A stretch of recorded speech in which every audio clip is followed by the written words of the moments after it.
In this video, we will be finding the greatest common factor using prime factorization. Let's start with this first one. We're going to find the greatest common factor of 45 and 60. What we want to do is we want to set up a factor tree to do the prime factorization of each number. When I take 45 can be factored into 5 and 9 because 9 times 5 is 45. 9 could be factored into 3 and 3 because 3 times 3 is 9.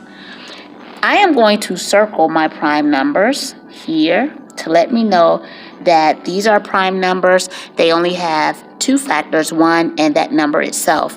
Next, I want to go ahead and factor 60 into 2 and 30 because 2 times 30 is 60.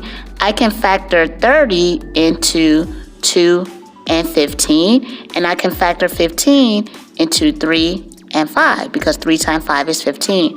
I'm left with these prime numbers, and so I want to circle those, okay? Now, the next thing I need to do is I need to look for prime numbers that are in common with both of the factor trees. And I'm going to start with the largest, and I'm going to work my way backwards. I'm going to start with the largest and work my way backwards, and I am going to list them out. And I am going to just cross them out as I go. So starting with the largest, both of them have a 5 in common. So let's put it here. They both have a 3 in common.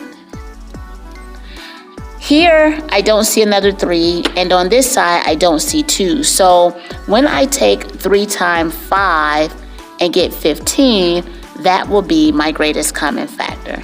Let's take a look at the next one.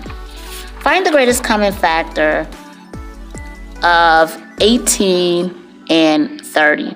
First, I want to start by creating a factor tree of both of these composite numbers.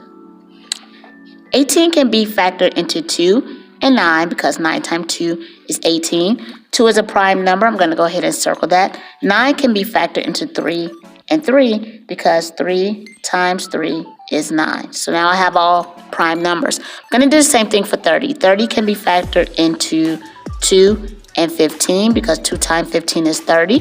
I'm going to circle 2 because that's a prime number. 15 can be factored into 3 and 5, and both 3 and 5 are prime numbers. So now I am ready to look for the prime numbers that they have in common, and I'm going to cross them out as I go. And looking at this one have a 3, and that one have a 3, so that's 3 times, there's no 5 under 18. There's also a 2, so let me get rid of the 2. Are there any other factors that they have in common? Prime factors? No. So in this case, the greatest common factor of 18 and 30 will be 6. In this video, we found the greatest common factor using prime factorization.